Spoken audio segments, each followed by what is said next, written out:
క్రీస్తు ప్రేమను బట్టి నా ప్రియులైన సహోదరి సహోదరులారా, ఆత్మీయ ఆరాధన సందేశమునకు మీ అందరికీ స్వాగతమును తెలియజేస్తున్నాను. మీరందరూ ఆత్మీయంగాను శారీరకంగాను క్షేమంగా భద్రంగా ఉన్నారని నేను భావిస్తున్నాను.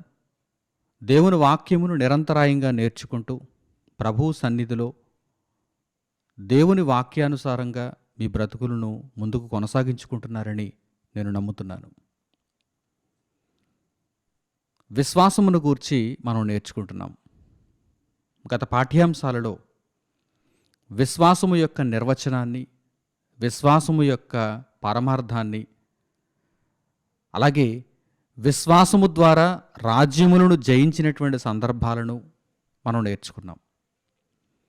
ఒక మనిషిలో దేవుడు విశ్వాస స్థాయిని ఏ విధంగా చూడాలనుకుంటున్నాడు అంటే, రాజ్యములను జయించిన విశ్వాసం, ఆ స్థాయి విశ్వాసాన్ని దేవుడు మనుషులలో చూడాలనుకుంటున్నాడని, ఆ విశ్వాసమును సంపాదించుకొనుట కొరకు మనం ఏ విధంగా బ్రతకాలనేది గత పాఠ్యాంశాలలో ఉదాహరణల ద్వారా, దృష్టాంతముల ద్వారా మనం నేర్చుకున్నాం.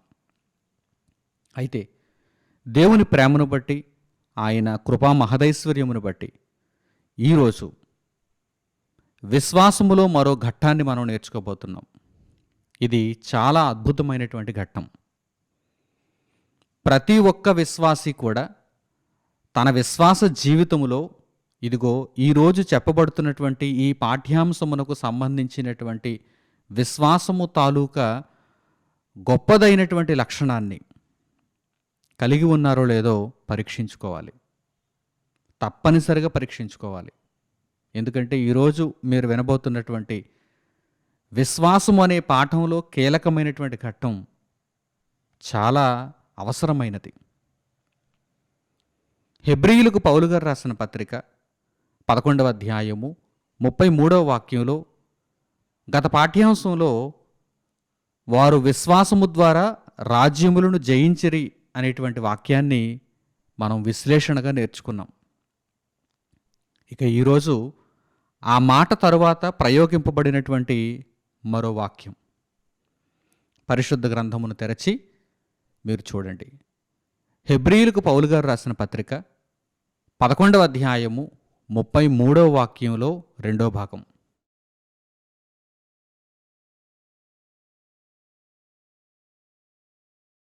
నీతి కార్యములను జరిగించిరి.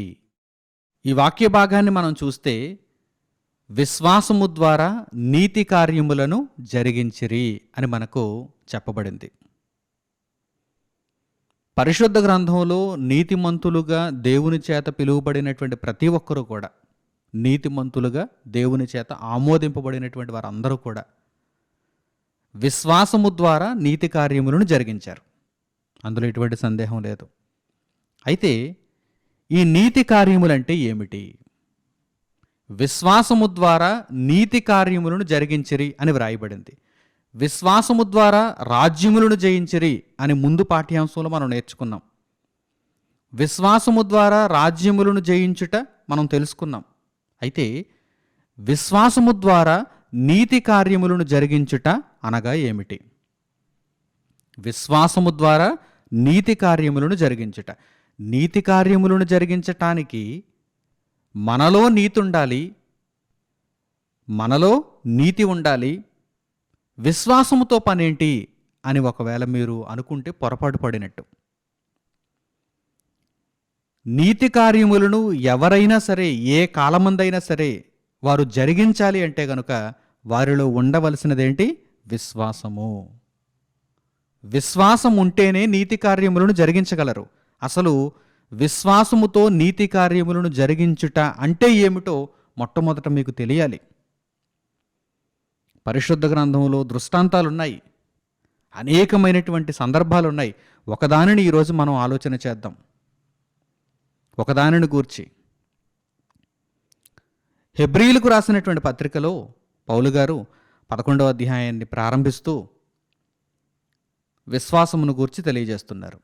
విశ్వాసం యొక్క అర్థం, నిర్వచనం అక్కడ చెప్పబడింది. 3వ వాక్యంలో విశ్వాసం యొక్క నిర్వచనం చెప్పబడింది. 4వ వాక్యం నుండి హెబ్రీయులకు పౌలు గారు రాసిన పత్రిక 11వ అధ్యాయం 4వ వాక్యం నుండి విశ్వాసులుగా బ్రతికినటువంటి వారందరిని గూర్చి ఒక్కొక్కరుగా పౌలు గారు ప్రస్తావిస్తున్నారు. మచ్చు తొనకల లాంటి ఉదాహరణలను తీసుకుంటున్నారు. ప్రారంభం నుంచి మనం చూడగలిగితే ప్రారంభంలో విశ్వాసిగా నీతిమంతునిగా ఎవరు కనిపిస్తున్నారు? హేబెలు కనిపిస్తున్నాడు. హేబెలుతో ప్రారంభిస్తున్నారు పౌలు గారు.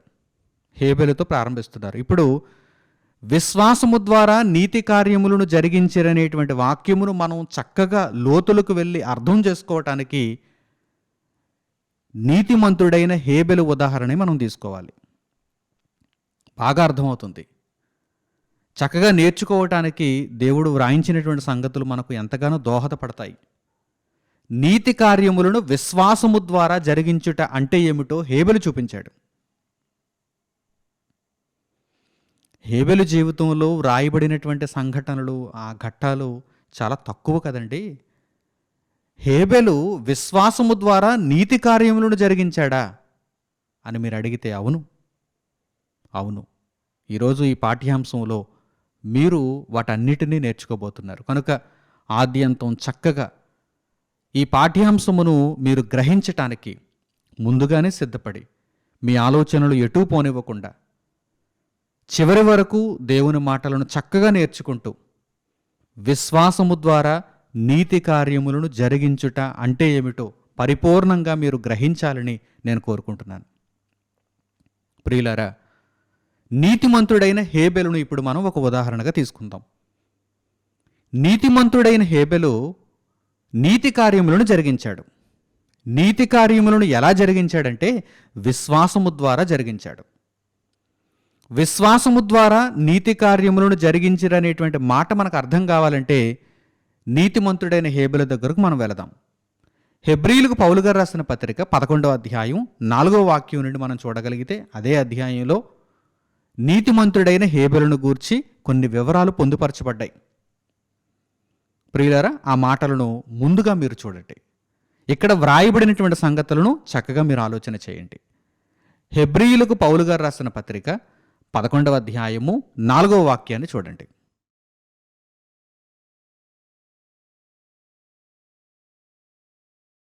విశ్వాసమును బట్టి హేబెలు కయీను కంటే శ్రేష్టమైన బలి దేవునికి అర్పించెను. దేవుడతని అర్పణలను గూర్చి సాక్ష్యమిచ్చినప్పుడు అతడు ఆ విశ్వాసమును బట్టి నీతిమంతుడని సాక్ష్యము పొందెను. అతడు మృతునుందియు ఆ విశ్వాసము ద్వారా మాటలాడుచున్నాడు. ప్రియులారా, హెబ్రీయులకు పౌలు గారు రాసిన పత్రిక 11వ అధ్యాయం 4వ వాక్యాన్ని ఇప్పుడు మనం చదువుకున్నాం.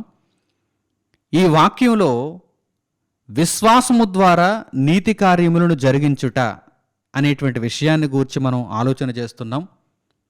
నీతిమంతుడైన హేబెలు ఏం చేశాడు? దేవుని చేత హేబెలు నీతిమంతుడని సాక్ష్యం పొందాడు. దేవుని చేత హేబెలు నీతిమంతుడని సాక్ష్యం పొందాడు. ఏ విధముగా? నీతి కార్యమును ఏ విధంగా జరిగించాడు? ఈ వాక్య భాగాన్ని మాత్రమే ఇప్పుడు మనం చూడగలిగినప్పుడు ఈ వాక్యంలో పొందుపరచబడినటువంటి సంగతులను మీరు వర్గీకరించి ఆలోచన చేయగలిగితే నీతిమంతుడైన హేబెలు విశ్వాసమును బట్టి, అక్కడ ఆ పదాన్ని మర్చిపోకూడదు. నీతిమంతుడైన హేబెలు విశ్వాసమును బట్టి తన అన్న అయినటువంటి కయీను కంటే శ్రేష్టమైన బలి దేవునికి అర్పించెను. Point number 1. విశ్వాసమును బట్టి హేబెలు కయీను కంటే శ్రేష్టమైన బలి దేవునికి అర్పించెను. ఈ విషయం మీకు ఇప్పుడు స్పష్టంగా అర్థమైంది. విశ్వాసమును బట్టి నీతి కార్యములను జరిగించుట అంటే ఏమిటో హేబెలు గారు ఇప్పుడు మనకు నేర్పించబోతున్నారు. ఆయన నీతి కార్యములను ఏ విధంగా జరిగించారు అని పరిశుద్ధ గ్రంథంలో మనం చూడగలిగితే హెబ్రీయులకు పౌలు గారు రాసిన పత్రిక 11వ అధ్యాయం 4వ వాక్యంలోనే మనకేమని కనిపిస్తుంది? కయీను కంటే హేబెలు శ్రేష్టమైన బలి, శ్రేష్టమైన అర్పణ దేవునికి అర్పించెను. అతడు నీతిమంతుడని దేవుని చేత సాక్ష్యాన్ని పొందాడు. ఆ తర్వాత మరో మాట కూడా వ్రాయబడింది అక్కడ. అదేంటంటే ఆ విశ్వాసమును బట్టే హేబెలు మృతునంది కూడా మాటలాడుచున్నాడు. ఆ విశ్వాసమును బట్టే హేబెలు మృతునందు కూడా మాటలాడుచున్నాడు. అంటే హేబెలు మరణించిన తరువాత కూడా మాట్లాడగలుగుతున్నాడు. దేనిని బట్టి? ఆ విశ్వాసమును బట్టే. హేబెలులో ఏ విశ్వాసం అయితే ఉన్నదో ఆ విశ్వాసమును బట్టే అతడు మరణించిన తరువాత కూడా మాట్లాడగలుగుతున్నాడు. అదే విశ్వాసమును బట్టి అతడు బ్రతికి ఉన్నప్పుడు, అంటే భూమి మీద శరీరమందు బ్రతికి ఉన్నప్పుడు కయీను కంటే శ్రేష్టమైన అర్పణ దేవునికి అర్పించాడు. ఈ విషయాలు ఇక్కడ ఈ వాక్య భాగంలో మనకు కనిపిస్తున్నాయి. ఇప్పుడు చరిత్రలో ఈ సందర్భం జరిగినటువంటి ఆ వాక్య భాగాల దగ్గరకు మనం వెళ్ళాలి. వ్రాయబడ్డాయి, ఆదికాండములో పొందుపరచబడ్డాయి కదా. ఆ చరిత్ర వృత్తాంతము దగ్గరకు మనం వెళ్ళాలి. ఆ దృష్టాంతాలను చక్కగా మనం అర్థం చేసుకోవాలి. అసలు నీతిమంతుడైన హేబెలు విశ్వాసమును బట్టి దేవునికి ఒక అంగీకరింపదగినటువంటి అర్పణ ఏ విధముగా ఇచ్చాడు, కయీను కంటే శ్రేష్టమైనటువంటి అర్పణ ఏ విధంగా ఇచ్చాడు. కయీను యొక్క అర్పణ దేవుని చేత అంగీకరింపబడలేదా? ఎందుకు అంగీకరింపబడలేదు? ఇక్కడ విశ్వాసము యొక్క ప్రాధాన్యత ఏమిటి? ఇక్కడ నీతి కార్యం ఏమిటి? ఇక్కడ విశ్వాసము యొక్క ప్రాముఖ్యత ఏమిటి? ఈ విషయాలన్నీ కూడా ఇప్పుడు మనకు అర్థం కావాలంటే మనం చరిత్రలో వ్రాయబడినటువంటి ఆ సందర్భం దగ్గరకు వెళదాం. ఆదికాండము మొట్టమొదటి పుస్తకం, పరిశుద్ధ గ్రంథంలో మొట్టమొదటి పుస్తకం ఆదికాండము 4వ అధ్యాయము 1వ వాక్యం నుండి చూడండి. అసలు కయీను హేబెలు వారు పుట్టుక, వారు ఏ విధంగా బ్రతుకును కొనసాగిస్తున్నారు, ఏ సందర్భంలో వారు దేవునికి ఎలాంటి అర్పణలు ఇచ్చారు, ఎవరిలో విశ్వాసం ఉంది, ఎవరిలో విశ్వాసం లేదు, ఎవరు విశ్వాసము ద్వారా నీతి కార్యములను జరిగించారు, ఎవరు విశ్వాస భ్రష్టులై నీతి కార్యములు జరిగించలేకపోయారు. ఈ విషయాలన్నిటినీ కూడా ఇప్పుడు మనం పరిశుద్ధ గ్రంథంలో ఆదికాండము దగ్గరకు వెళ్ళి నేర్చుకుందాం. ఆదికాండము 4వ అధ్యాయము 1వ వచనం నుండి పరిశుద్ధ గ్రంథంలో మీరు చూడండి.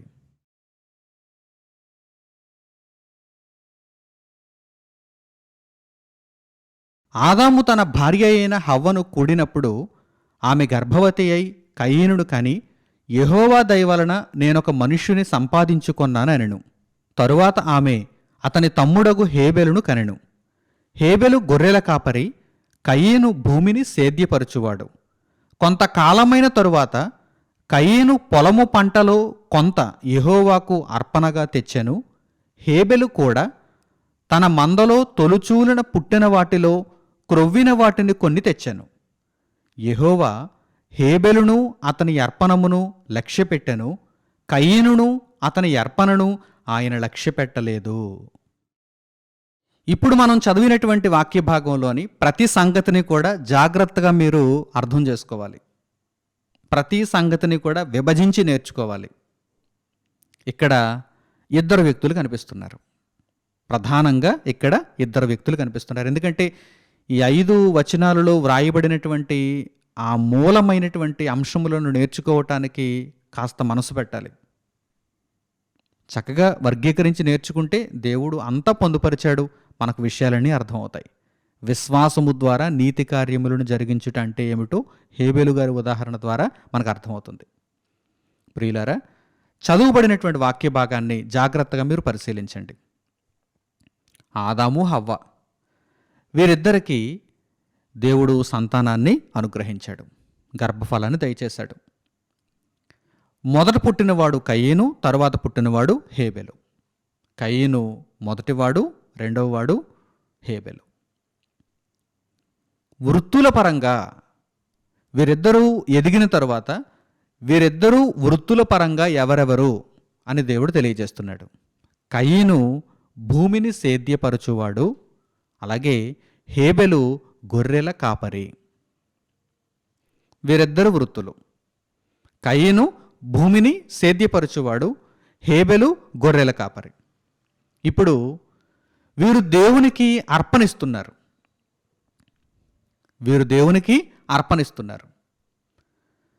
మొట్టమొదట కయీను దేవునికి ఇచ్చినటువంటి అర్పణను గూర్చి వ్రాయబడింది. ఏమని వ్రాయబడింది, ఏ విధంగా వ్రాయబడిందో ఆ మాటలను చక్కగా మనం చూడగలిగితే, కయీను పొలము పంటలో కొంత యెహోవాకు అర్పణగా తెచ్చాను. అంతే. వ్రాయబడిన మాటను మీరు చక్కగా ఆలోచన చేయండి. కయీను దేవునికి అర్పణగా ఏమిచ్చాడు, ఎలా ఇచ్చాడు? కయీను పొలము పంటలో కొంత యెహోవాకు అర్పణగా తెచ్చాను. దేవునికి అర్పణ ఇచ్చేశాడు. ఇక హేబెలు యొక్క అర్పణను గూర్చి కూడా మనం ఆలోచన చేస్తే, హేబెలు యొక్క అర్పణను గూర్చి ఏ విధంగా వ్రాయబడిందో చూడండి. హేబెలు గొర్రెల కాపరి. హేబెలు గొర్రెల కాపరి గనుక హేబెలు ఏం చేశాడు? తన మందలో తొలుచూలున పుట్టున వాటిలో క్రొవ్విన వాటిని కొన్ని దేవునికి అర్పణగా తెచ్చాడు, ఇచ్చాడు. బాగా అర్థం చేసుకోవాలి. ఎన్నోసార్లు మీరు చదివే ఉండాలి, కానీ వర్గీకరణతో మీరు చదివినప్పుడు విషయాలు చక్కగా మీకు అర్థమవుతాయి. ఆదాము హవ్వలకు 2 పిల్లలు. ఈ 2 పిల్లలు వృత్తుల పరంగా ఒకరు భూమిని సేద్యపరిచేవారు, మరొకరు గొర్రెల కాపరి. కయీను భూమిని సేద్యపరచువాడు గనక పొలము పంటలో కొంత యెహోవాకు అర్పణగా తెచ్చెను. హేబెలు గొర్రెల కాపరి గనుక తన మందలో తొలుచూలన పుట్టిన వాటిలో క్రొవ్విన వాటిని కొన్ని దేవునికి అర్పణగా తెచ్చాను. ఇప్పుడు దేవుడు ఎవరి అర్పణ స్వీకరించాడు? అందరికీ విదితమే. కయీను అర్పణ దేవుడు స్వీకరించలేదు, దేవుడు లక్ష్య పెట్టలేదు. హేబెలు యొక్క అర్పణను దేవుడు లక్ష్య పెట్టాడు. ఈ విషయాలు మనం చదువుకున్నాం, మనకు అర్థమయ్యాయి. వర్గీకరించినప్పుడు, ఈ సందర్భంలో ఉన్నటువంటి విషయాలను వర్గీకరించినప్పుడు ఒకవైపు కయీను కనిపిస్తున్నాడు, మరోవైపు హేబెలు కనిపిస్తున్నాడు. కయీను భూమిని సేద్యపరిచేవాడు, పొలము పంటలో కొంత యెహోవాకు అర్పణగా ఇచ్చాడు. అతని అర్పణ లక్ష్య పెట్టబడలేదు, తీసేయండి. ఆ తర్వాత హేబెలు గొర్రెల కాపరి. తన మందలో తొలుచూలను పుట్టిన వాటిలో క్రొవ్విన వాటిని దేవునికి అర్పణగా తెచ్చాడు. దేవుడు హేబెలును అతని అర్పణను లక్ష్యపెట్టాడు. దేవుడు కయీనును అతని అర్పణను లక్ష్యపెట్టలేదు. చక్కగా మీరు అర్థం చేసుకోవాలి. ఇక్కడ మనం ఆలోచన చేయాలి. దేవుడు కయీనును అతని యొక్క అర్పణను ఎందుకు లక్ష్యపెట్టలేదు? దేవుడు హేబెలును అతని యొక్క అర్పణను ఎందుకు లక్ష్యపెట్టాడు? ఇక్కడ మనం పరిశుద్ధ గ్రంథంలో మరలా ఆయా వాక్య భాగాలలో వ్రాయబడినటువంటి సంగతులను అర్థం చేసుకుంటూ చదవగలిగితే, విశ్వాసము ద్వారా నీతి కార్యములను జరిగించిన వ్యక్తిగా హేబెలు కనిపిస్తున్నాడు. విశ్వాస భ్రష్టుడై నీతి కార్యములు జరిగించలేకపోయిన కయీను కనిపిస్తున్నాడు. ఎలాగో ఇప్పుడు మనం పరిశుద్ధ గ్రంథంలో మిగిలిన వాక్య భాగాల దగ్గరకు వెళ్ళి దేవుని మనసును అర్థం చేసుకుంటూ ఈ విషయాలను గ్రహిద్దాం. ప్రియులారా, మొట్టమొదట కయీను దగ్గరకు మనం వెళదాం. ఎందుకంటే మొదట పుట్టినవాడు, దేవునికి తన పొలము పంటలో కొంత అర్పణగా తెచ్చాడు. కయీను యొక్క అర్పణ లక్ష్య పెట్టబడలేదు, కయీను కూడా లక్ష్య పెట్టబడలేదు. ఎందుకు? కొంతమంది అపార్థం చేసుకున్నవారు ఏమనుకుంటున్నారంటే, ఈ వాక్య భాగం అర్థం కాక అపార్థం చేసుకున్నవారు కొంతమంది ఏమనుకుంటున్నారంటే, దేవుడు మాంసాహారాన్ని స్వీకరిస్తాడు, శాకాహారాన్ని స్వీకరించడు కనుక కయీను యొక్క అర్పణను దేవుడు తీసుకోలేదు, లక్ష్య పెట్టలేదు, కయీనును కూడా లక్ష్య పెట్టలేదని అపార్థం చేసుకుంటున్నారు. అది కేవలం పొరపాటు. దేవుడు అక్కడ వృత్తులను వ్రాయించాడు. కయీను భూమిని సేద్యపరచువాడు, హేబెలు గొర్రెల కాపరి. వారి వృత్తులు ఏవైతే ఆ వృత్తులకు సంబంధించినటువంటి ఫలాలు వారి దగ్గర ఉంటాయి, వాటినే వారు దేవునికి ఇవ్వగలరు. కనుక ఇక్కడ దేవుడు నాకు మాంసాహారం కావాలి, శాకాహారం వద్దు అని ఏం చెప్పటం లేదు. అయితే దేవుడు మనుష్యులలో విశ్వాసమును చూస్తున్నాడు. ఇంత లోతు, ఇంత పరమార్థం అపార్థం చేసుకునే వారికి అర్థం కాదు.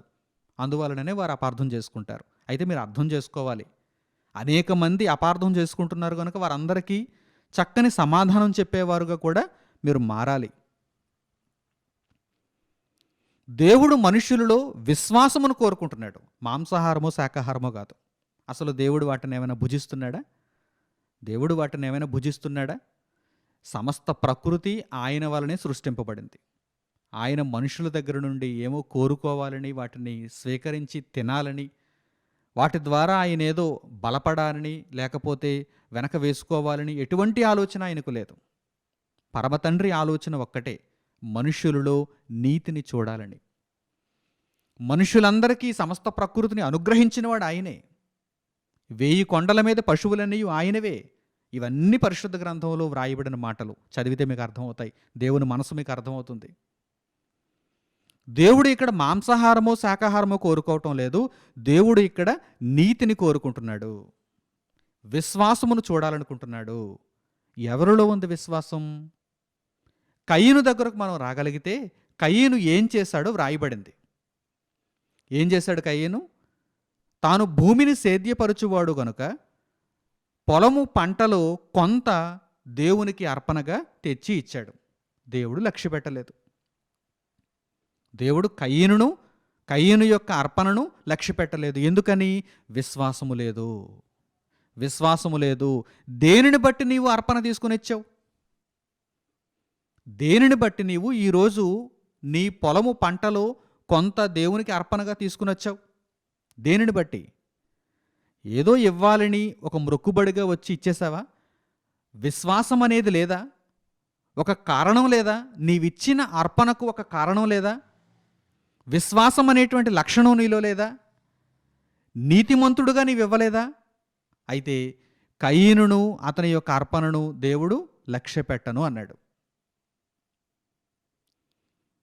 కయీను పొలము పంటలో కొంత దేవునికి అర్పణగా తెచ్చి ఇచ్చినప్పుడు కయీనుకు విశ్వాసం లేకపోవడం ఏంటి? కయీను నీతిమంతుడుగా ఉండకపోవడం ఏంటి? దీనిని మనం ఆరా తీయగలిగితే, దేవునికి అర్పణ ఇచ్చేటప్పుడు ఎటువంటి మనస్సుతో ఇవ్వాలి? నీవు భూమిని సేద్యపరచువాడవు గనక నీవు పొలము పంటలో ఉన్నదానిని ఇవ్వగలవు. కానీ దేవునికి నీవు అర్పణ ఇచ్చేటప్పుడు ఎటువంటి మనస్సుతో ఇవ్వాలి? ఎటువంటి మనస్సుతో ఇవ్వాలి? చూద్దాం. పరిశుద్ధ గ్రంథంలో వ్రాయబడినటువంటి ఒక వాక్య భాగం దగ్గరకు మనం వెళితే, నీవు భూమిని సేద్యపరచువాడవైనప్పుడు, లేకపోతే ఇంకా ఏదైనా వృత్తిలో ఉన్నప్పుడు, అసలు నీ దగ్గర ఏమున్నా కానీ దేవునికి నీవు ఏదైనా అర్పణ తీసుకుని వచ్చేటప్పుడు ఎలాంటి మనస్సుతో ఇవ్వాలి, ఎలా ఇవ్వాలి అనే దానిని దేవుడు వ్రాయించాడు. పరిశుద్ధ గ్రంథంలో వ్రాయించాడు. రోమీయులకు పౌలు గారు రాసిన పత్రిక 11వ అధ్యాయము 33వ వాక్యం నుండి చూడండి. రోమీయులకు పౌలు గారు రాసిన పత్రిక 11వ అధ్యాయము 33వ వచనం నుండి.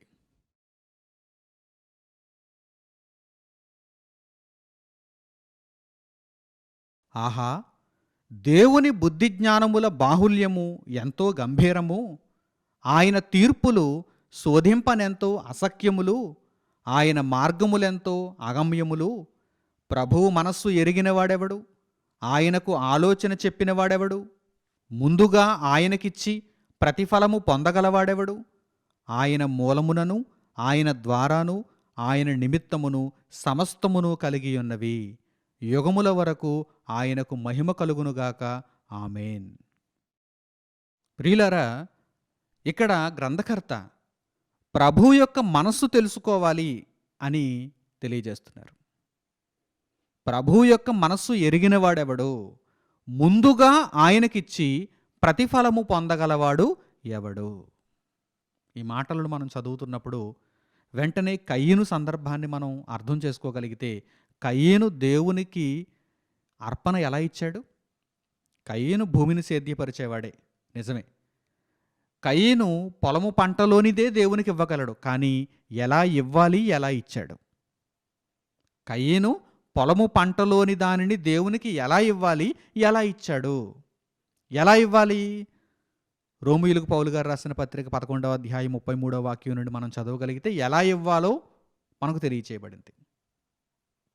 దేవునికి అర్పణ ఎలా ఇవ్వాలి? ప్రభు మనస్సు తెలుసుకున్న వారమై ముందుగా ఆయనకిచ్చే మనస్సుతో మనం ఇవ్వాలి. ముందుగా ఆయనకిచ్చే మనస్సుతో మనం ఇవ్వాలి. కయీను ఎలాంటి మనసుతో ఇచ్చాడు? కయీను యొక్క అర్పణ చూడగానే ఆ అర్పణలో ఏముంది? దేవునికి ముందుగా ఇచ్చే మనస్సు ఆ అర్పణలో లేదు. కయీను పొలము పంటలో కొంత, పొలము పంటలో కొంత యెహోవాకు అర్పణగా ఇచ్చెను. అంతే.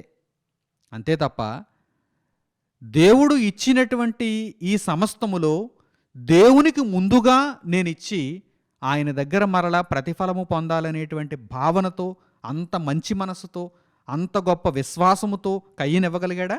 ఇవ్వలేదు. కయీను ఇవ్వలేదు. మరి కయీను ఇచ్చినటువంటి అర్పణలో ఉన్నదేమిటి? కొంత, మిగిలిపోయినది, పనికిరానిది. అంటే కయీను ఇచ్చిన అర్పణలో దేవుడు ఈ విషయాలన్నిటిని చూస్తున్నాడు.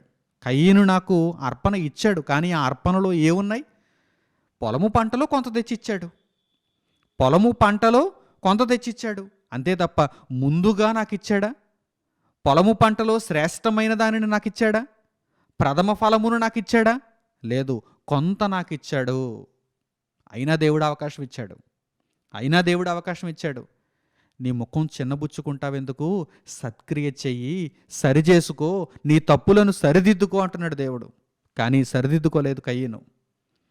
తప్పు మీద తప్పు చేశాడు, నరహత్య చేశాడు, తన తమ్ముడైనటువంటి హేబెలు యొక్క మరణమునకు కారణమైపోయాడు. ఈ భూమి మీద శపింపబడిన వాడైపోయాడు. అవిశ్వాసి చివరకు భ్రష్టుడుగానే మారిపోతాడు. విశ్వాసం లేదు. కయీనులో విశ్వాసము లేదు.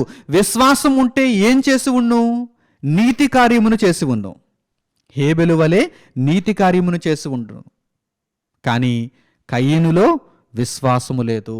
కయీనులో విశ్వాసము లేకపోవుటను బట్టి కయీను భూమిని సేద్యపరుచుచున్నాడు గనుక పొలము పంటలో కొంత యెహోవాకు అర్పణగా ఇచ్చాడు. అందువలన దేవుడు కయీనును అతని యొక్క అర్పణను లక్ష్య పెట్టలేదు. ఇంకా మీకు బాగా అర్థం కావాలంటే, ఈ వ్రాయబడినటువంటి మాటలలో ఉన్న సారాంశమును గ్రహించిన తరువాత కూడా ఇంకా మీకు సందేహం ఉంటే, మీకు ఇంకా బాగా అర్థం కావాలంటే, భూమిని సేద్యపరిచేవారు దేవునికి అర్పణ ఏ విధముగా ఇవ్వాలో ఇశ్రాయేలీయుల దగ్గర కూడా చెప్పబడింది, వారికి కూడా నేర్పింపబడింది.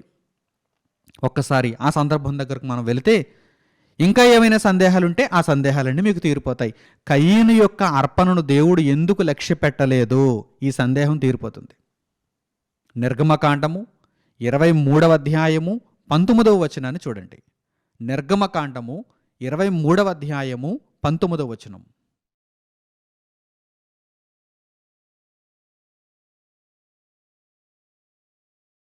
నీ భూమి ప్రథమ ఫలములలో మొదటి వాటిని దేవుడైన యెహోవా మందిరమునకు తేవలెను. భూమిని సేద్యపరిచేవాడవైనప్పుడు నీవు దేవునికి అర్పణ ఏ విధంగా ఇవ్వాలి? కయీనును మనం ఉదాహరణకు తీసుకోగలిగితే కయీను దేవునికి అర్పణ ఏ విధంగా ఇచ్చి ఉండాలి? కయీను యొక్క అర్పణ దేవుని చేత లక్ష్య పెట్టబడేదిగా ఉండాలంటే కయీను తన అర్పణను దేవునికి ఏ విధంగా ఇచ్చి ఉండాలి? నీ భూమి ప్రథమ ఫలములలో మొదటి దానిని దేవుడైన యెహోవా యొద్దకు తీసుకుని రావాలి అని దేవుడు తెలియజేస్తున్నాడు. ప్రథమ ఫలములు ముందుగా ఆయనకిచ్చి ప్రతిఫలము పొందగలవాడు ఎవడు? ముందుగా ఆయనకిచ్చి ప్రతిఫలాన్ని పొందగలిగినటువంటి మనస్సు నీలో ఉందా? దేవుని మనస్సు తెలుసుకున్నవాడు కానీ ఉన్నావా? కయీను అక్కడ ఆ మనసుతో లేడు. అందుకే కయీను ఇచ్చినటువంటి అర్పణ ఏ విధంగా ఇచ్చాడో అక్కడ వ్రాయబడింది కదా. ఆదికాండము 4వ అధ్యాయంలో వ్రాయబడింది కదా. కయీను పొలము పంటలో కొంత యెహోవాకు అర్పణగా తెచ్చాను. కానీ ఎలా తేవాలి? నీ భూమి ప్రథమ ఫలములలో మొదటి వాటినన్నిటినీ దేవుని యొద్దకు తేవాలి. నీ భూమి ప్రథమ ఫలములలో మొదటి వాటినన్నిటినీ దేవుని యొద్దకు తేవాలి. ఇలా దేవుని యొద్దకు మొదటి వాటిని తెచ్చుటలో దేవుడు విశ్వాసమును చూస్తున్నాడు. అంతే తప్ప దేవుడు ఇక్కడేదో మొదటి ఫలములను తెస్తే మరల తిందామని సంతోషిద్దామని కాదు. ఆయన మాంసాహారాన్ని కోరుకోవటం లేదు, శాకాహారాన్ని ద్వేషించటం లేదు. ఏది ఇచ్చినా కానీ మొదటి వాటిని తీసుకుని రండి, ప్రథమ ఫలములను తీసుకుని రండి అని దేవుడు చెప్పడంలో ఆయన ఉద్దేశం ఏంటో తెలుసా? మనుషులలో దేవుడు విశ్వాసమును చూస్తున్నాడు. ఇప్పుడు మీరు ఆలోచన చేయాలి. ప్రథమ ఫలములను దేవునికి ఇస్తే మనలో విశ్వాసం ఉన్నట్టా? ప్రథమ ఫలములను, మొదటి వాటిని దేవునికిస్తే మనలో విశ్వాసం ఉన్నట్టా? ఆ విశ్వాసము ద్వారా ఈ నీతి కార్యమును జరిగించినట్టుగా దేవుడు కోరుకుంటున్నాడు, దేవుడు చూపుతున్నాడు. అసలు దీనిని ఎలా అర్థం చేసుకోవాలి? మొదటి వాటిని దేవునికిస్తే మనలో విశ్వాసం ఉన్నట్టుగా దేవుడు ఎలా చెప్పగలుగుతున్నాడు? ప్రియులైన నా సహోదరి సహోదరులారా, హేబెలు యొక్క అర్పణ దగ్గరకు మనం వెళదాం. ఎందుకంటే హేబెలు యొక్క అర్పణ లక్ష్య పెట్టబడింది కదా. హేబెలు నీతి కార్యమును జరిగించాడు. దేవుడు లక్ష్య పెట్టే ఒక చక్కని అర్పణ దేవునికి ఇచ్చాడు. అదే గొప్ప నీతి కార్యం. ఈ నీతి కార్యమును హేబెలు విశ్వాసము ద్వారా జరిగించాడు. ఎలా జరిగించాడు? హేబెలులో ఉన్న విశ్వాసము ఏమిటి? హేబెలు అర్పణ ఎలా ఇచ్చాడో మరలా ఆదికాండము 4వ అధ్యాయంలో ఒక్కసారి మనం చూద్దాం. ఆదికాండము 4వ అధ్యాయము 4వ వాక్యాన్ని మరలా ఒక్కసారి చూడండి. ఆదికాండము 4వ అధ్యాయము 4వ వాక్యం.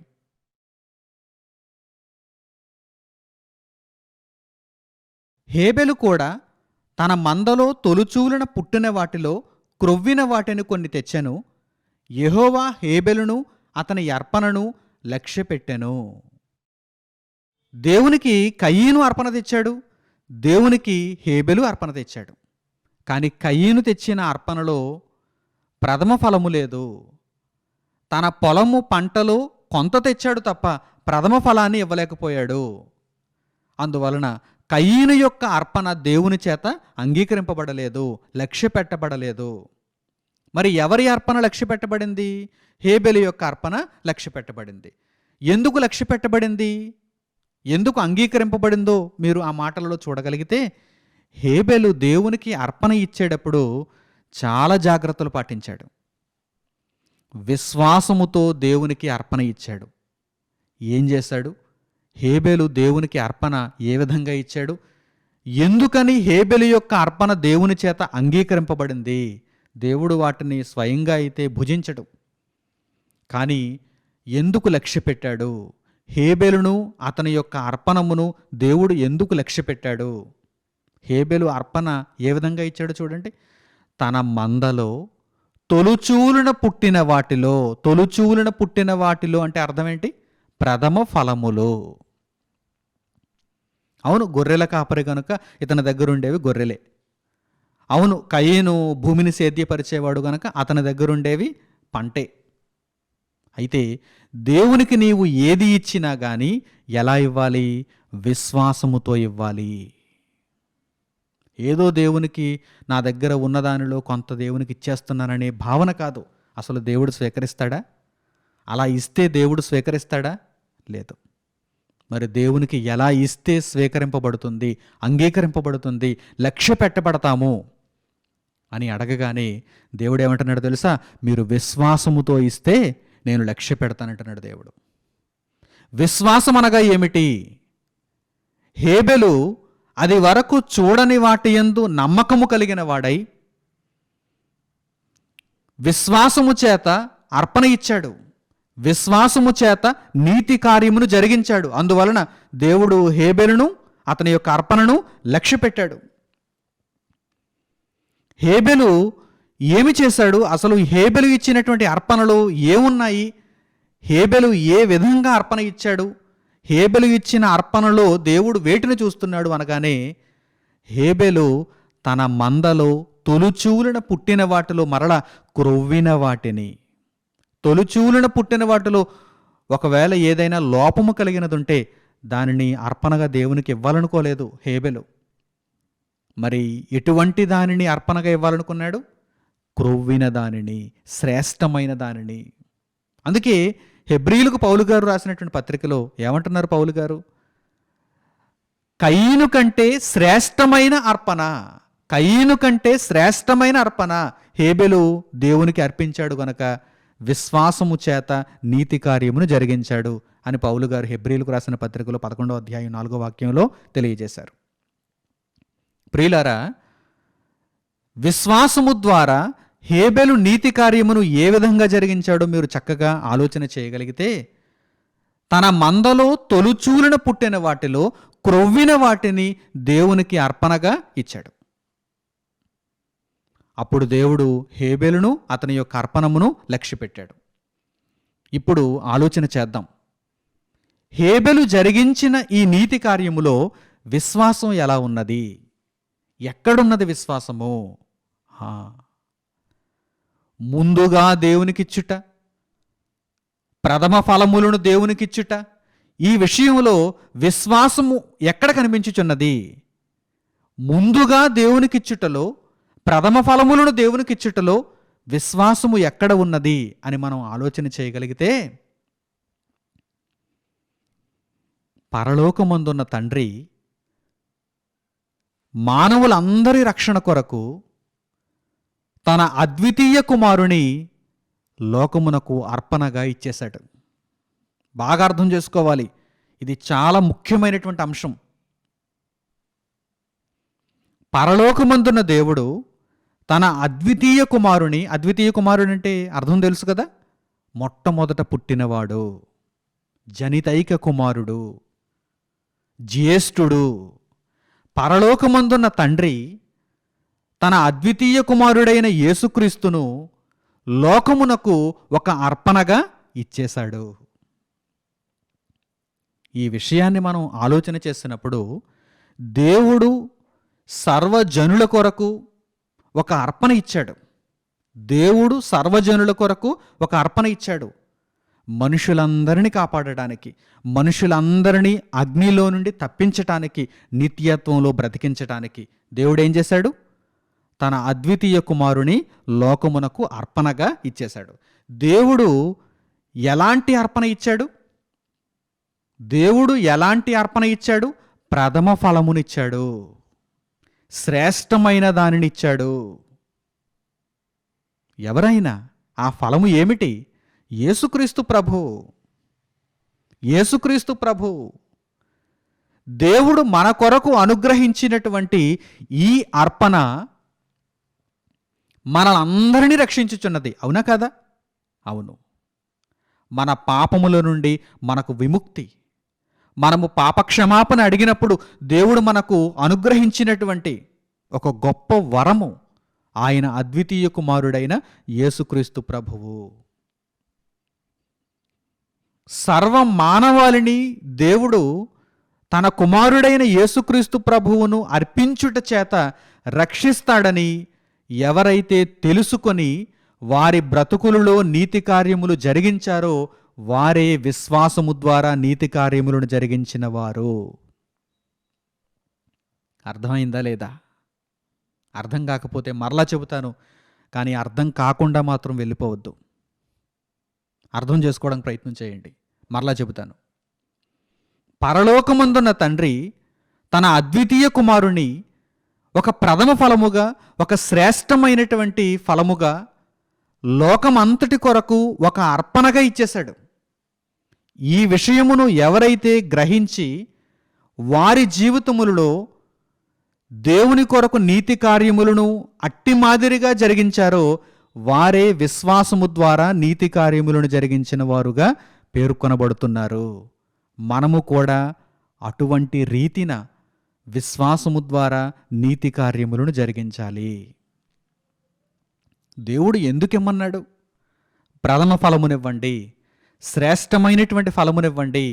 మీరు అర్పణగా నా దగ్గరకు ఏదైనా తెచ్చేటప్పుడు లోపము కలిగినది ఇవ్వద్దు, మనసులో నీరసించిపోయి ఇవ్వద్దు, ఉత్సాహముగా ఇవ్వండి. ఎందుకంటే మీ అందరి కొరకు నేను నాకు పుట్టినటువంటి జనితైక కుమారుణ్ణి బలి చేశాను. ఎందుకు ఇమ్మంటున్నాను? మిమ్మును అందరినీ శ్రేష్టమైనటువంటి ఫలమును ఎందుకు ఇమ్మంటున్నాను? ఎందుకో తెలుసా? మొట్టమొదట నేను నా కుమారుడైన యేసుక్రీస్తును లోకము కొరకు ఒక చక్కని ప్రథమ ఫలముగా, ఒక చక్కని శ్రేష్టమైనటువంటి ఫలముగా అర్పణగా ఇచ్చేశాను. దానిని బట్టి మీ అందరికీ రక్షణ కలిగింది. మీరు రక్షణను పొందటానికి మీ దగ్గరే ఉంది ఆలస్యం. నా వరకు అయితే మీ అందరికీ రక్షణను నేను ప్రకటించానంటున్నాడు దేవుడు. మనుషులందరినీ రక్షించటానికి దేవుడు విలువైనదే అర్పించాలి తప్ప విలువ లేనిది అర్పిస్తే అసలు మనుషులకు రక్షణ కలుగుతుందా? దేవుని దగ్గర అత్యంత విలువైనదిగా ఉన్నది ఎవరు చెప్పండి? ప్రభు అయిన యేసుక్రీస్తే కదా. దేవుని దగ్గర సమస్తమును చూడగా ఆయన దగ్గర గొప్పదైనటువంటి శ్రేష్టమైనటువంటి ఫలముగా ఉన్నది ఎవరు? యేసుక్రీస్తు ప్రభు, అద్వితీయ కుమారుడు. ఆయనను లోకమంతటి కొరకు దేవుడు అర్పణముగా ఇచ్చేశాడు. ఈ విషయాన్ని ఎవరైతే హృదయంలో ఉంచుకున్న వారై విశ్వాసము ద్వారా నీతి కార్యమును జరిగిస్తారో వారే నీతిమంతులవుతారు. ఇప్పుడు హేబెలును మీరు ఉదాహరణగా తీసుకోండి. హేబెలు యొక్క దృష్టాంతాన్ని ఇప్పుడు మీరు ఆలోచన చేయండి. హేబెలు ఏం చేస్తున్నాడు? దేవుడు తన కుమారుణ్ణి ఒక శ్రేష్టమైన ఫలముగా, ఒక ప్రథమ ఫలముగా మనందరి కొరకు అర్పించుచున్నాడు కదా. ఆ విషయాన్ని విశ్వాసము ద్వారా గ్రహించినటువంటి హేబెలు ఏం చేస్తున్నాడు? నేను దేవునికి అర్పణ ఇవ్వాలి అంటే నా మందలో తొలుచూలున పుట్టిన వాటిలో క్రొవ్విన వాటిని తీసుకుని వచ్చి నేను దేవునికి అర్పణగా ఇవ్వాలి. ఎందుకంటే దేవుడు తన కుమారుడైనటువంటి యేసుక్రీస్తు ప్రభువును నా కొరకు, మనందరి కొరకు అర్పణగా ఇస్తున్నాడు. విశ్వాసము, అది వరకు చూడని సంగతులను విశ్వాసము ద్వారా గ్రహించిన వాడై హేబెలు మొట్టమొదట నీతిమంతుడండి. తన మందలో ఏదో ఒక గొర్రెపిల్లను తీసుకుని వచ్చి ఇవ్వటానికి హేబెలు అలా ఆలోచించలేదు. ఎందుకంటే హేబెలు విశ్వాసంతో ఉన్నాడు. సర్వ మానవాళి కొరకు దేవుడు తన ప్రథమ ఫలమును అర్పణగా ఇస్తున్నప్పుడు నేను నా దగ్గర ఉన్నటువంటి మందలో ప్రథమ ఫలమును దేవునికి ఇవ్వద్దా? ఇదంతా దేవుడిచ్చినదే, ఈ సమస్తం దేవుడిచ్చినదే. ఈ మంద అనేది ఒకటి కనిపిస్తున్నదంటే అది దేవుడిచ్చినటువంటి ఈవులు కావా? ఆయన ఆశీర్వాదం కాదా? నేనేం సంపాదించగలను? నేనేం పుట్టించగలను గొర్రె పిల్లలను? అలాగే కయీనుని గురించి కూడా మీరు ఆలోచన చేయండి. భూమిని సేద్యపరిస్తే భూమి ఆ ఫలాన్ని ఎలా ఇవ్వగలుగుతుంది? దేవుని ఆశీర్వాదాన్ని బట్టి కదా. సమస్తం దేవునిది కదా. మరి అలాంటప్పుడు భూమి యొక్క ప్రథమ ఫలములలో మొదటి వాటిని తెచ్చి ఇవ్వవలసినటువంటి కయీను విశ్వాస భ్రష్టుడైపోయి ఏం చేశాడు? తనకు వచ్చినటువంటి భూఫలములో ప్రథమ ఫలము తనదిగా ఉంచుకున్నాడు, కొంత దేవునికి తెచ్చిచ్చాడు. అందువలన దేవుడు కయీనును అతని యొక్క అర్పణమును లక్ష్య పెట్టలేదు. కానీ హేబెలు విశ్వాసముతో ఉన్నాడు. తన మందలో తొలుచూలున పుట్టిన వాటిలో క్రొవ్విన వాటిని, శ్రేష్టమైన వాటిని దేవునికి అర్పణగా తెచ్చి ఇచ్చి విశ్వాసమును క్రియలలో చూపించాడు. తండ్రి, నీవు నీ అద్వితీయ కుమారుణ్ణి లోకమునకు అర్పిస్తావు, నేను నమ్ముతున్నాను. కానీ ఆ నమ్మికను ఇదిగో క్రియలలో చూపిస్తున్నాను అంటున్నాడు హేబెలు. ఆ నమ్మికను, ఆ విశ్వాసమును క్రియలలో చూపించాడు. అందుకే హేబెలు విశ్వాసము ద్వారా నీతి కార్యమును జరిగించాడు. ఇప్పుడు వ్రాయబడినటువంటి అద్భుతమైనటువంటి దేవుని మాటలను మీకు పరిచయం చేస్తాను. ఏ మాటల యందు విశ్వాసం ఉంచి హేబెలు ఇంత గొప్ప నీతి కార్యమును జరిగించగలిగాడో ఆ మాటలను ఇప్పుడు మీకు పరిచయం చేస్తాను. పరిశుద్ధ గ్రంథంలో నుండి మీరు చూడండి. ముందుగా గలతీయులకు పౌలు గారు రాసిన పత్రిక 1వ అధ్యాయము 4వ వాక్యాన్ని చూడండి. గలతీయులకు పౌలు గారు రాసిన పత్రిక 1వ అధ్యాయము 4వ వచనం.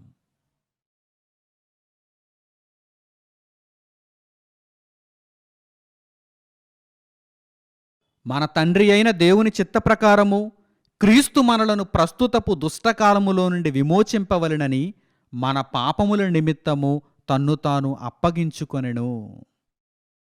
దేవుని చిత్త ప్రకారము క్రీస్తు తన్ను తానే మన కొరకు అప్పగించేసుకున్నాడు. ఈ దుష్ట యుగములో నుండి, ఈ దుష్ట తరములో నుండి మనలను తప్పించటానికి, మనలను బ్రతికించటానికి క్రీస్తు దేవుని చిత్త ప్రకారము, తన ఇష్టానుసారంగా కాదు, ఎవరో ఇష్టానుసారంగా కాదు, ఎవరో కోరుకుంటే కాదు, పరలోకమందున్న తండ్రి అభీష్టాన్ని నెరవేర్చటానికి దేవుని చిత్త ప్రకారము క్రీస్తు దేవుని యొక్క అద్వితీయ కుమారుడు, దేవునికి ప్రథమ ఫలం, దేవుని యొక్క శ్రేష్టమైన ఫలం. తన్ను తాను అప్పగించుకున్నాడు, తన్ను తాను అప్పగించుకున్నాడు. శిలువ మరణములో తన్ను తాను అప్పగించుకున్నాడు. మానవులందరి కొరకు రక్తం గార్చాడు. మానవులందరి నిమిత్తము ప్రాణాన్ని విడిచిపెట్టాడు. తనకు దేవుడిచ్చినటువంటి శరీరమును సజీవ యాగముగా దేవునికి నీతిగా సమర్పించాడు. ఈ విషయాన్ని హేబెలు విశ్వాసము ద్వారా గ్రహించాడు. ఈ విషయాన్ని హేబెలు విశ్వాసము ద్వారా గ్రహించాడు. అందుకే హేబెలు దేవునికి అర్పణ ఎలా ఇవ్వాలనుకుంటున్నాడు? హేబెలు దేవునికి అర్పణ ఎలా ఇవ్వాలనుకుంటున్నాడు? దేవుడు మనకు ఎలాగైతే అర్పణ ఇచ్చాడో, అంటే యేసుక్రీస్తు ప్రభువును మన కొరకు దేవుడు అర్పణగా ఎలాగైతే ఇచ్చాడో నేను కూడా అలాగే ఇవ్వాలి, నేను కూడా అలాగే ఇవ్వాలి. శ్రేష్టమైనటువంటి గొర్రె పిల్లలను దేవునికి నేను అర్పణగా ఇవ్వాలి. మందలో తొలుచూలిన పుట్టిన వాటిలో క్రొవ్విన వాటిని దేవునికి నేను ఇవ్వాలనేటువంటి మనసు హేబెలులో ఎలా వచ్చింది అనగానే, ఇదిగో విశ్వాసము ద్వారా వచ్చింది. ఈ విశ్వాసము దేనికి సంబంధించినది అనగానే, దేవుడు తన అద్వితీయ కుమారుని మన కొరకు అర్పణగా ఇచ్చేశాడు కదా, దానిని బట్టి ఆ విశ్వాసమును కలిగిన వాడై నీతి కార్యమును జరిగించిన వాడుగా హేబెలు కనిపిస్తున్నాడు. ఈరోజు మనలో ఆ విశ్వాసం ఉన్నదా? చదువుకుంటూ వెళ్ళిపోతున్నాం. హెబ్రీ పత్రికలో 11వ అధ్యాయంలో 33వ వాక్యంలో చదువుకుంటూ వెళ్ళిపోతాం. వారు విశ్వాసము ద్వారా రాజ్యములను జయించిరి, నీతి కార్యములను జరిగించిరి. అసలు ఆగి ఆలోచించారా? ఆలోచిస్తే ఇంత జ్ఞానం పెళ్ళుబకటం లేదా? ఇంత జ్ఞానం పైకి వచ్చినప్పుడు, మనకు అర్థమవుతున్నప్పుడు, మన మనస్సులు ఈ జ్ఞానముతో నిండిపోతున్నప్పుడు మన బ్రతుకులు మారాలి కదా. మన ఆలోచన విధానం ఇక మీదట మారిపోవాలి. మనము కూడా విశ్వాసము ద్వారా నీతి కార్యములు జరిగించేవారముగా ఉండాలి. అందుకే దేవుడు ఇంత పాఠాన్ని ఇంత శ్రద్ధతో మనకు నేర్పిస్తున్నాడు. ఆలోచించండి, అర్థం చేసుకోవడానికి ప్రయత్నం చేయండి. మీకు ఎప్పుడైతే ఈ పాఠం అర్థమవుతుందో అప్పుడే మీరు నీతిమంతులుగా మారే అవకాశం పొందగలుగుతారు. విశ్వాసము ద్వారా నీతి కార్యములను జరిగించి ఆ మహదవకాశంలోనికి మీరు అడుగు పెట్టగలుగుతారు. ప్రియులారా, వ్రాయబడిన మరో చక్కని మాటను చూడండి. ఎఫెసీయులకు పౌలు గారు రాసిన పత్రిక 5వ అధ్యాయము 2వ వాక్యం. యేసుక్రీస్తు ప్రభువును ప్రథమ ఫలముగా దేవుడు మన కొరకు అర్పించిన విధానాన్ని ఆ మాటలలో కూడా మీరు చూడండి. ఏ మాటలలో వ్రాయబడిన వాక్యములను వారు ముందుగా గ్రహించిన వారై విశ్వాసము ద్వారా నీతి కార్యములను జరిగించారో మీకు అర్థమవుతుంది. అపొస్తలుడైన పౌలు గారు ఎఫెసీయులకు రాసిన పత్రిక 5వ అధ్యాయము 2వ వాక్యం.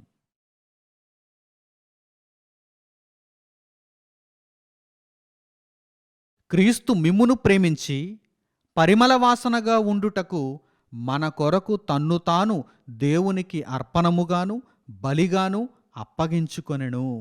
అలాగుననే మీరును ప్రేమ కలిగి నడుచుకొనుడి. క్రీస్తు మనలందరినీ ప్రేమించి, అద్వితీయ కుమారుడైనటువంటి యేసుక్రీస్తు మనలందరినీ ప్రేమించి ఒక పరిమళ వాసనగా ఉండుటకు, క్రీస్తు తన్ను తానే దేవునికి ఒక అర్పణముగా, ఒక బలిగా అప్పగించుకున్నాడు. చూడండి ఆ ప్రేమను. యేసుక్రీస్తు ప్రభువు సిలువలో చూపినటువంటి ఆ ప్రేమను ఒక్కసారి మీరు గమనించండి. విశ్వాసముతో నీతి కార్యములను జరిగించటానికి అవకాశం ఏర్పడుతుంది. విశ్వాసముతో నీతి కార్యములను జరిగించటానికి. ఎన్ని సంవత్సరాల క్రితం నీతిమంతుడైన హేబెలు ఈ విషయాలను గ్రహించిన వాడై, దేవుడే తన అద్వితీయ కుమారుని నా కొరకు ఒక అర్పణముగా, ఒక బలిగా అర్పిస్తున్నప్పుడు నేను దేవునికి ఎలాంటి అర్పణ ఇవ్వాలి? నేను దేవుని యొద్దకు ఎటువంటి అర్పణను తీసుకుని వెళ్ళాలి? నా మందలో తొలిచూలున పుట్టిన వాటిలో శ్రేష్టమైన వాటిని, క్రొవ్విన వాటిని దేవునికి నేను అర్పణగా ఇచ్చి నా విశ్వాసమును నేను వెల్లడి చేసుకోవాలి. నా విశ్వాసమును దేవునికి నేను కనుపరుచుకోవాలి. క్రియలలో నా విశ్వాసమును చూపగలగాలి. అవును, ఆ విశ్వాసాన్ని ఎప్పుడైతే పరమందున్న తండ్రి చూచాడో, హేబెలును అతని యొక్క అర్పణమును లక్ష్య పెట్టాడు.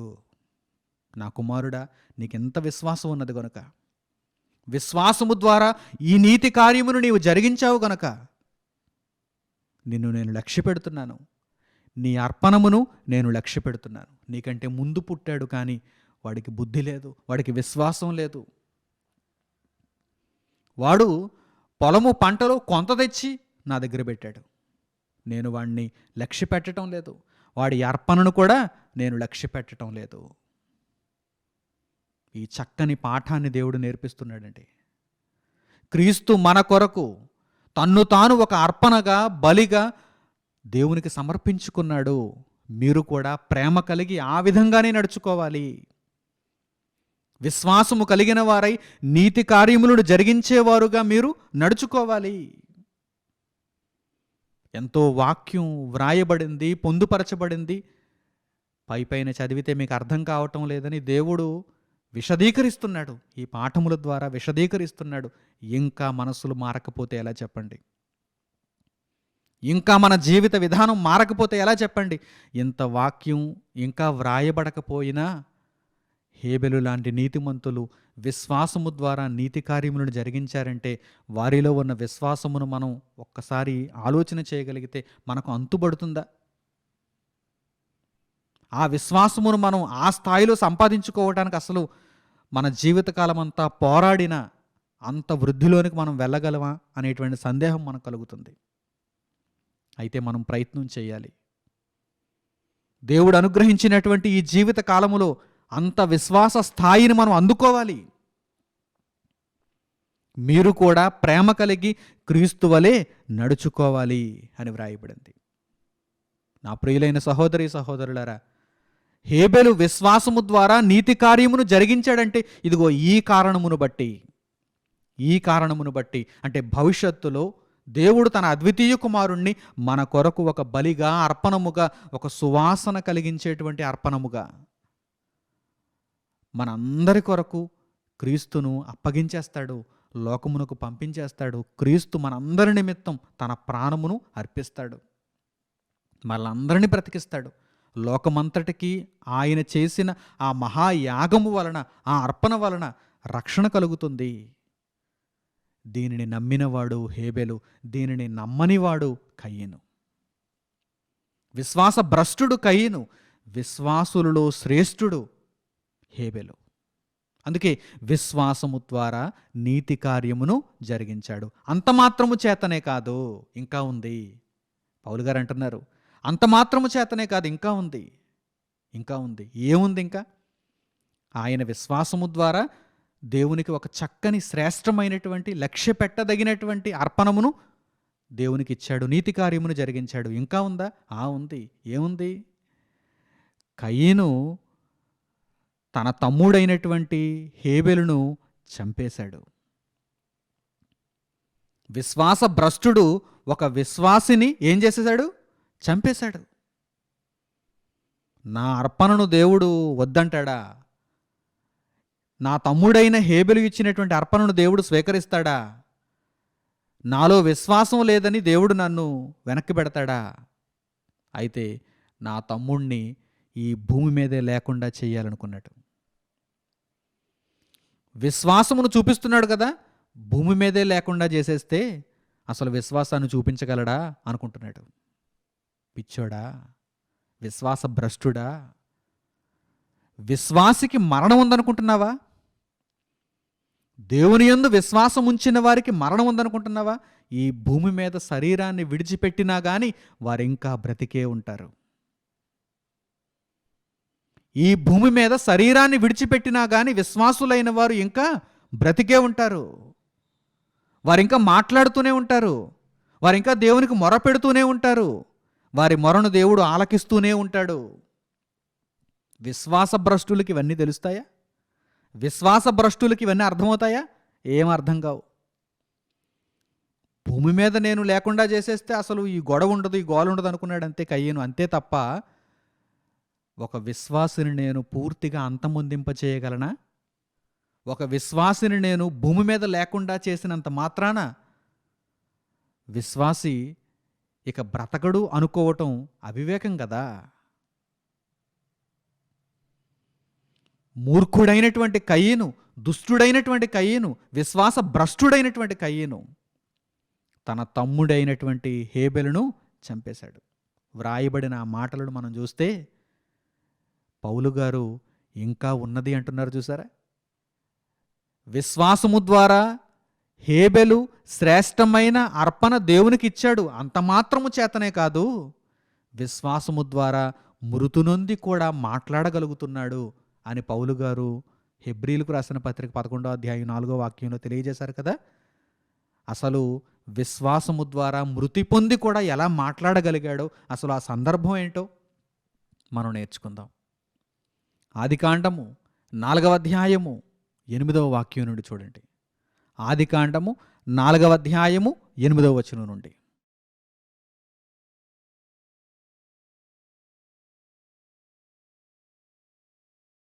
కయీను తన తమ్ముడైన హేబెలుతో మాటలాడెను. వారు పొలములో ఉన్నప్పుడు కయీను తన తమ్ముడైన హేబెలు మీద పడి అతనిని చంపెను. యెహోవా, నీ తమ్ముడైన హేబెలు ఎక్కడనున్నాడని కయీనును అడుగగా అతడు, నేనెరుగను, నా తమ్మునికి నేను కావలివాడనా అనెను. అప్పుడాయన, నీవు చేసిన పని ఏమిటి? నీ తమ్ముని రక్తము యొక్క స్వరము నేలలో నుండి నాకు మొర్రపెట్టుచున్నది.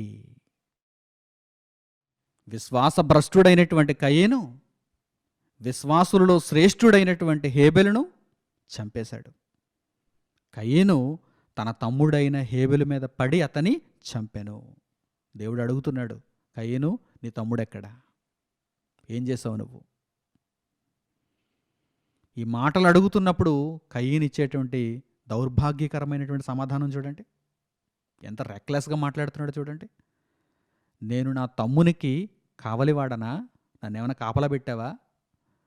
నా తమ్ముడు ఎక్కడికి వెళ్ళాడో తెలుసుకోవటానికి, ఎక్కడున్నాడో క్షేమ సమాచారాలని నీకు చెప్పడానికి నీవేమైనా నన్ను నా తమ్ముడికి కావలివాడనుగా పెట్టావా అని అడుగుతున్నాడు. ఎంత దౌర్భాగ్యకరమైనటువంటి మాటలో చూడండి. అంటే విశ్వాసభ్రష్టులు అంతకంతకు చెడిపోతారు. వారి మాటల్లో అర్థమైపోతుంది, వారు అంతకంతకు చెడిపోతారు. గర్వం నెట్ట నిలువున వారిలో కనిపిస్తుంది. ఏమంటున్నాడు చూడండి, వాడు ఏమంటున్నాడు చూడండి. ఒక నరహంతకుడు వాడు ఏం మాట్లాడుతున్నాడు చూడండి. నా తమ్మునికి నేనేమైనా కావలివాడనా అంటున్నాడు. భయం ఉందా? దేవుడు ప్రశ్నిస్తున్నప్పుడు భయం ఉందా? అసలు ఎలా చెప్పాలి దేవునికి సమాధానం? సరే, నీవు కావలివాడవు కాదు, కానీ ఇప్పుడు నేను చెప్పే ఈ మాటలు వింటే నీ గుండె ఆగిపోతుంది. ఇప్పుడు నేను చెప్పే ఈ మాటలు వింటే నీవిక బ్రతకాలని నీకు అనిపించదు. మరణ భయంతో పరుగులు తీస్తావిక. ఏంటో తెలుసా మాటలు? ఏంటో తెలుసా? అసలైన రహస్యం ఏంటో తెలుసా? నీ తమ్ముడైన హేబెలును భూమి మీద లేకుండా చేస్తే అక్కడితో హేబెలు అనేటువంటి ఆ యొక్క అధ్యాయం ముగిసిపోయిందనుకుంటున్నావు నువ్వు పిచ్చోడా. విశ్వాసికి చావుందనుకుంటున్నావా? నీ తమ్ముడైన హేబెలు యొక్క రక్తము యొక్క స్వరము నేలలో నుండి నాకు మొర్రపెట్టుచున్నది. ఏమనుకుంటున్నావు హేబెల్ అంటే? అది వరకు చూడని సంగతులను విశ్వాసము ద్వారా నమ్మినవాడు, విశ్వాసులలో శ్రేష్ఠుడు, నీతిమంతులలో మొదటివాడు, నా కుమారుడైన యేసుక్రీస్తు ప్రభువును లోకము కొరకు నేను అర్పిస్తానని ముందుగా ఎరిగినవాడై విశ్వాసము ద్వారా నీతి కార్యములను జరిగించినవాడు, మానవులందరిలో నీతిమంతులలో మొదటివాడు, ప్రథమ ఫలమైన యేసుక్రీస్తు ప్రభువును ధరించుకొని విశ్వాసము ద్వారా మృతి పొందిన వారిలో మొదటివాడు. ఏమనుకుంటున్నావు హేబెలును గూర్చి? నీవు తక్కువగా అంచనా వేశావు, తప్పుడు అభిప్రాయాలతో ఉండిపోయావు, సాతానుకు నీవు బంధింపబడ్డావు. నీ తమ్ముని రక్తము యొక్క స్వరము నేలలో నుండి నాకు మొర్రపెట్టుచున్నది. ఈ మాట వినగానే హడిలిపోయాడు కయ్యను. ఏమని మొర్రపెట్టుచున్నది? ఏమని మొర్రపెట్టుచున్నది? ప్రభువా, దేవా, నేను విశ్వాసము చేత నీ కొరకు నీతి కార్యములను జరిగించుచూ ఉంటే అది చూచి ఓర్వలేని నా అన్న నన్ను భూమి మీద ఉండకుండా చంపేశాడు, రక్తం కళ్ళ చూశాడు, నరహంతకుడైపోయాడు, మరి వారికి ప్రతిదండన చేయవా? నీ శిక్షను అమలు చేయవా? అలాగే చూస్తూ ఊరుకుంటావా? నీతిమంతులైన వారు అనీతిమంతుల చేత హింసింపబడుతున్నప్పుడు, చంపబడుతున్నప్పుడు వారికి నీవు ప్రతిదండనను పంపించవా? అవును, ఈ విధంగానే అడుగుతున్నారు. విశ్వాసముతో అడుగుతున్నారు. విశ్వాసముతో అడుగుతున్నారు. అవును తండ్రి, నీవు తీర్పును తప్పనిసరిగా అమలు చేస్తావు అని దేవుని మీద విశ్వాసముతో అడుగుతున్నారు. విశ్వాసముతో నీతి కార్యములను జరిగించినటువంటి హేబెలు మరణించిన తరువాత కూడా విశ్వాసము ద్వారా మాట్లాడుతున్నాడు. విశ్వాసము ద్వారా మాట్లాడుతున్నాడు. అవును, దేవుడు తీర్పును తప్పనిసరిగా అమలు చేస్తాడు. ప్రతి దండనను తప్పనిసరిగా పంపిస్తాడు.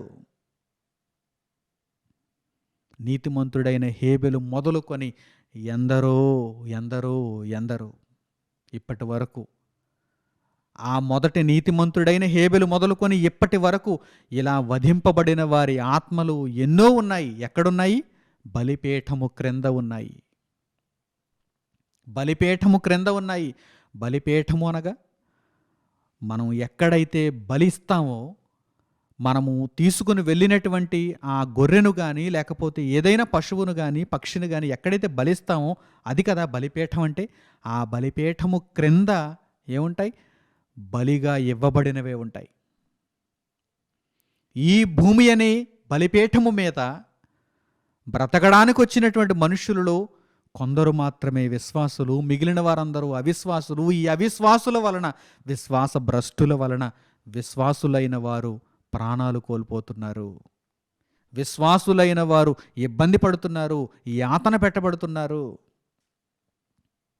అయితే వారు దేవుని కొరకు విశ్వాసము చేత నీతి కార్యములను జరిగించిన వారై భూమి మీద శరీరాలను విడిచిపెట్టినా గాని బలిపీఠము క్రింద ఆత్మలుగా ఉండి, వారికి మరణం లేదు, ఆత్మలుగా ఉన్నారు. విశ్రాంతిలోనికి వెళ్ళారు. వధింపబడిన వారి ఆత్మలుగా వారు ఉండి వారు ఏమని అడుగుతున్నారు? మా నిమిత్తము ప్రతిదండన ఎప్పుడు చేస్తావు తండ్రి అని అడుగుతున్నారు. ఈ భూనివాసులకు ప్రతిదండన ఎప్పుడు చేస్తావు తండ్రి అని అడుగుతున్నారు. చూడండి, వ్రాయబడిన ఆ మాటలను మీరు చూడండి. మృతి పొందిన తరువాత కూడా విశ్వాసము ద్వారా హేబెలు ఎలాగూ మాట్లాడగలుగుచున్నాడో ఇప్పుడు మీరు చూడాలి. ప్రకటన గ్రంథము 6వ అధ్యాయము 9వ వచనం నుండి, ప్రకటన గ్రంథము 6వ అధ్యాయము 9వ వచనం నుండి పరిశుద్ధ గ్రంథంలో మీరు చూడండి.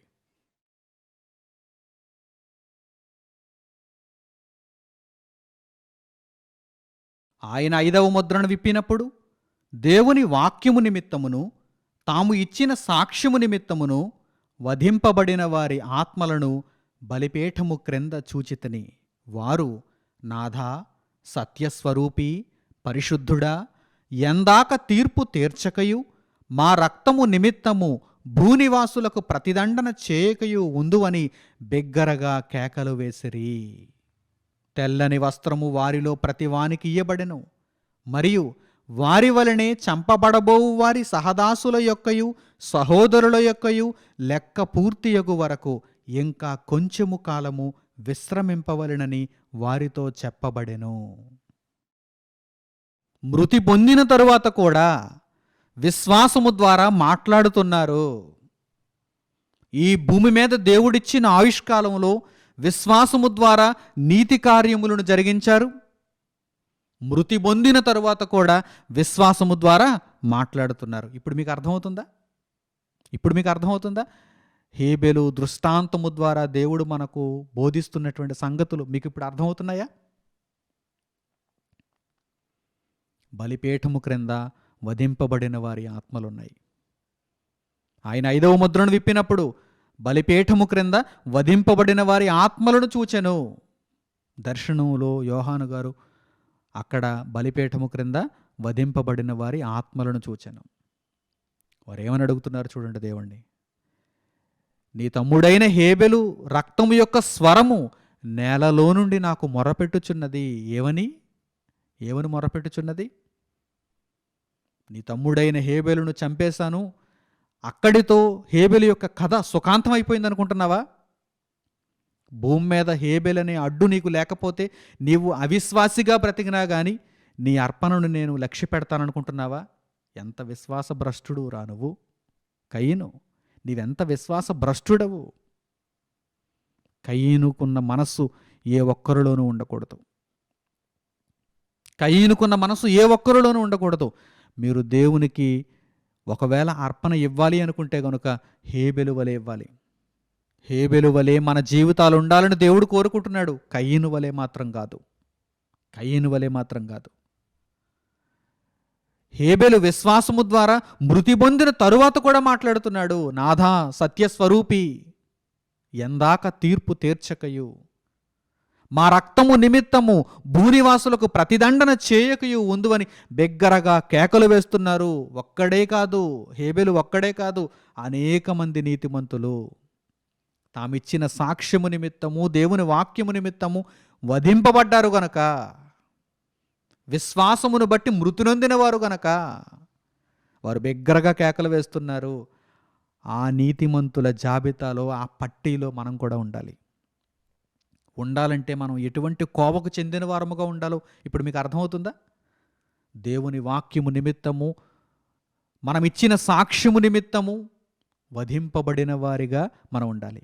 వధించేవారుగా కాదు, వధింపబడిన వారముగా మనం ఉండాలి. మన చుట్టూ ఉన్న సహోదరుల కొరకు అర్పితమైపోయే వారముగా మనం ఉండాలి.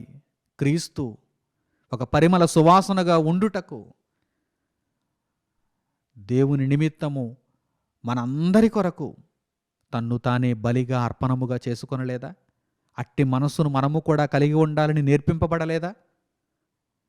ఈ సర్వలోకము నిమిత్తము మనము కూడా ఈ విధముగా అర్పింపబడినప్పుడు మాత్రమే మనము విశ్వాసులుగా, మనము నీతిమంతులుగా దేవుని చేత అంగీకరింపబడతాము.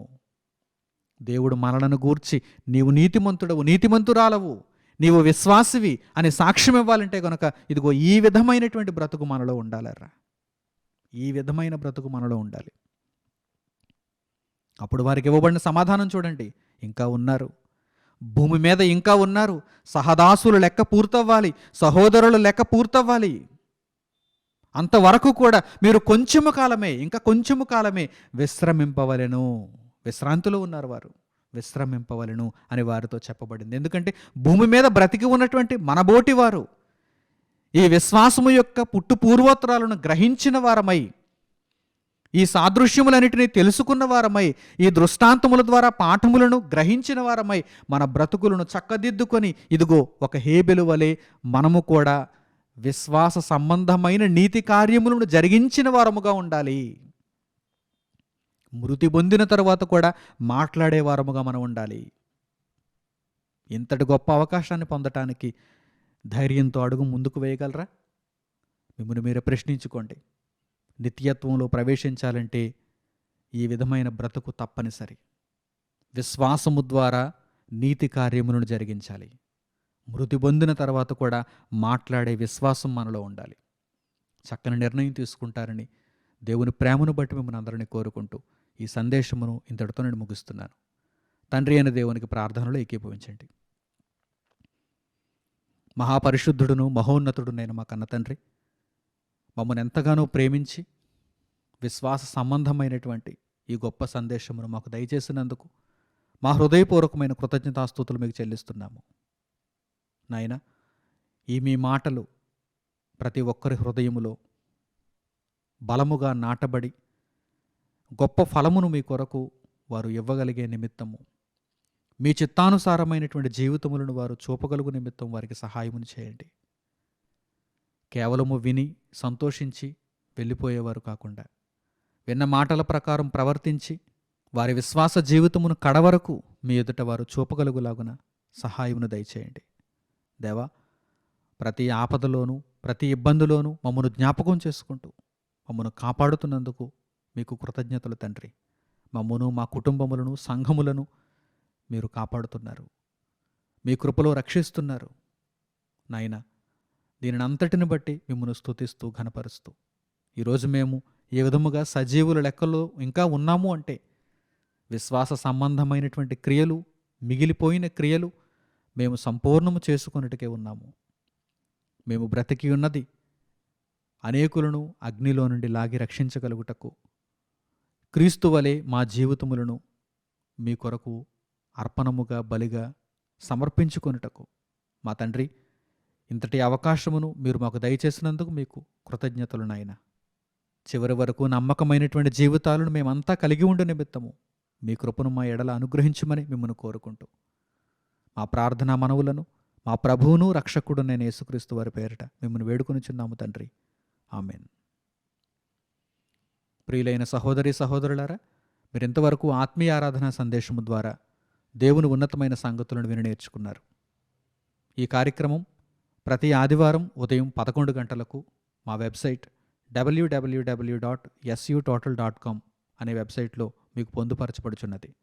కేవలం ఆదివారం మాత్రమే కాదు, వారంలో ప్రతిరోజు సోమవారం నుండి శనివారం వరకు సాయంత్రం 7 గంటలకు మీకు ఈ వెబ్సైట్లో దేవుని వాక్యము ప్రచురింపబడుతున్నది. కనుక ఈ అవకాశమును చక్కగా మీరు సద్వినియోగపరుచుకుంటూ అనేకులకు ఈ వార్తను తెలియజేస్తూ దేవుని సేవలో ముందుకు కొనసాగాలని మిమ్మల్ని అందరినీ కోరుకుంటూ ఈ ప్రకటనలను ఇంతటితో ముగిస్తున్నాను. మన తండ్రి అయిన దేవుని ప్రేమ, మన రక్షకుడైన యేసుక్రీస్తు వారి కృప, పరిశుద్ధాత్ముని అన్యోన్య సహవాసము మనందరికీ సదాకాలము తోడై నడిపించునుగాక.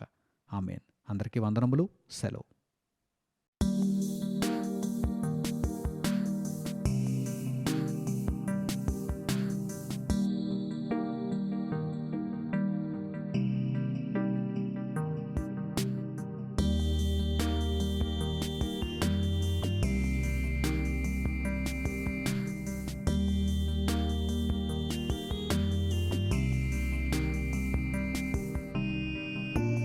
సహోదరులు మణికుమార్ గారు ప్రసంగించిన ఎన్నో ఆత్మ సంబంధమైన సంగతులను ఉచితముగా వీక్షించుటకు సన్ ఆఫ్ గాడ్ ఆన్లైన్ అనే మా యూట్యూబ్ ఛానల్స్ ను తప్పక దర్శించండి.